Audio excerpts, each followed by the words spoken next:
Hello everyone, আপনাদের সকলকে আমার আন্তরিক আনন্দিত জয়গুরু। আমি সুমিতা আবারও চলে এসেছি আপনাদের সকলের জন্য আরও একটি নতুন ব্লগ নিয়ে। আমি আশা করছি আজকের এই ভিডিওটি আপনাদের সকলের অনেক বেশি ভালো লাগবে। তো সম্পূর্ণ ভিডিওটি দেখার জন্য আপনাদের সকলের কাছে আমার অনুরোধ রইল। তো আমি আজকে সকাল সকাল রেডি হয়ে চলে আসলাম আমাদের পাণ্ডু সৎসঙ্গ কেন্দ্র মন্দিরে, কারণ আজকে আমাদের সকল পাণ্ডুবাসীদের জন্য খুবই একটি বিশেষ দিন। কারণ আজকে আমাদের মন্দিরের শুভ উদ্বোধন। যে মন্দিরটি এতদিন ধরে বানানো হচ্ছিল ফাইনালি রেডি হয়ে গেছে, এবং পরম পূজ্যপাদ শ্রী শ্রী আচার্যদেবের আশীর্বাদে আজকের এই বিশেষ দিনে মন্দিরের শুভ উদ্বোধন হয়েছে। তো আমরা সবাই রেডি হয়ে বসে পড়লাম প্রার্থনার জন্য। কিছুক্ষণের মধ্যে প্রার্থনা শুরু হয়ে যাবে।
তো সকলের প্রার্থনা তো শেষ হয়ে গেল। প্রার্থনার পরে আমরা সবাই এখন ঠাকুরকে প্রণাম করে নিচ্ছি।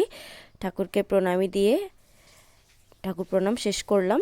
এখন দেখতে পাচ্ছেন সবাই ভোগের প্রসাদ নেওয়ার জন্য লাইনে দাঁড়িয়ে পড়েছে, এবং আমাদের মন্দিরের পুরোহিত সবাইকে ভোগের প্রসাদ দিচ্ছেন। তো সবাই সুন্দর করে একে একে করে ভোগের প্রসাদ নিচ্ছেন, এবং সবাই অনেক আনন্দে রয়েছেন আজকে। মানে কি বলবো, আজকে আমরা সবাই যে দিনটির জন্য অধীর আগ্রহে বসেছিলাম যে মন্দিরটি কবে উদ্বোধন হবে, কবে আমরা এখানে সৎসঙ্গ করতে পারবো, তো ফাইনালি সেই দিনটিও চলে এসেছে। তাই আমরা অনেক খুশি। দেখতে পাচ্ছেন বিশ্বজিৎজিও সবাইকে আনন্দের সহিত জয়গুরু জানাচ্ছেন এবং সবাইকে অনেক বেশি হেল্প করছেন। এবং আজকের ওয়েদারও মানে কি বলবো, আর যেহেতু আমাদের মন্দির পাহাড়ের উপরে অবস্থিত এবং নদী একদমই কাছে, তার জন্য ওয়েদারের তো কোনো তুলনাই নেই। একদম ফগি ওয়েদার ছিল, যেহেতু পাহাড়ের উপরে না আমাদের মন্দির, তাই জন্য আপনারা সবাই একবার নিশ্চয়ই আসবেন। আপনাদের সকলের অনেক বেশি ভালো লাগবে, বিশ্বাস করুন।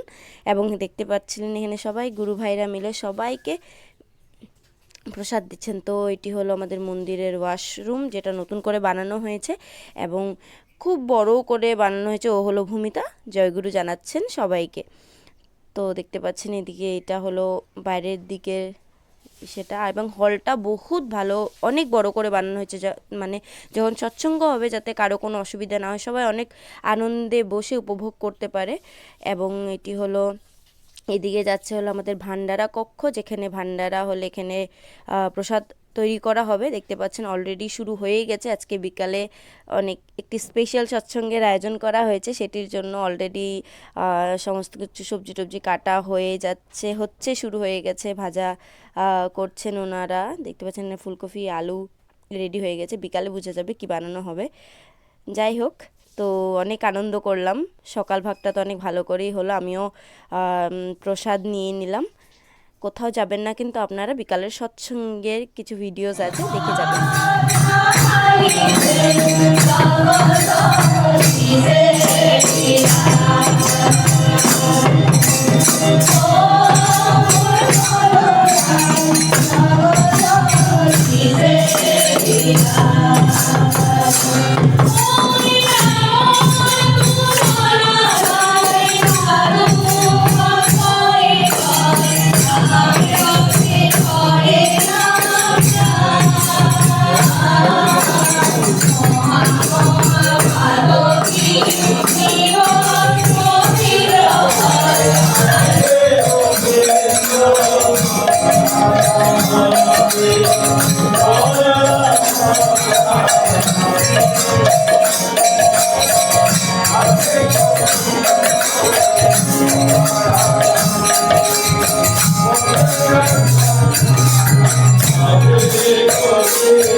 তো আজকের এই দিনটি এই সৎসঙ্গ দিয়ে শেষ হলো। আমরা সবাই অনেক আনন্দ করেছি সৎসঙ্গে, মানে বলার মতো নয়। তো সৎসঙ্গ শেষ করার পরে এখন সবাই দাঁড়িয়ে পড়েছে ভোগের প্রসাদ গ্রহণ করার জন্যে। দেখতে পাচ্ছেন সবাই দাঁড়িয়ে রয়েছে। এবং আপনাদের সকলের আজকের এই সৎসঙ্গ কেমন লাগলো আপনারা জানাবেন। আমার খুবই বেশি ভালো লাগবে। এবং আমাদের পাণ্ডু সৎসঙ্গ কেন্দ্র মন্দিরের এই নতুন রূপ আপনাদের কেমন লাগলো নিশ্চয়ই জানাবেন, আমার খুব বেশি ভালো লাগবে। তো যাই হোক, একে একে সবাই ভোগের প্রসাদ গ্রহণ করার পরে এখন সবাই আমরা বসে পড়েছি ঠাকুরের ভান্ডারা প্রসাদ গ্রহণ করার জন্য। এবং ভান্ডারা সত্যি অনেক বেশি স্বাদ হয়েছিল। তো আশা করছি আজকের এই ভিডিওটি আপনাদের সকলের অনেক বেশি ভালো লাগবে। ভালো লেগে থাকলে চ্যানেলটিকে লাইক এবং সাবস্ক্রাইব করে দেবেন এবং ফেসবুক পেজটিকে ফলো করে দেবেন। Bye bye everyone, thank you so much. জয় গুরু সবাই।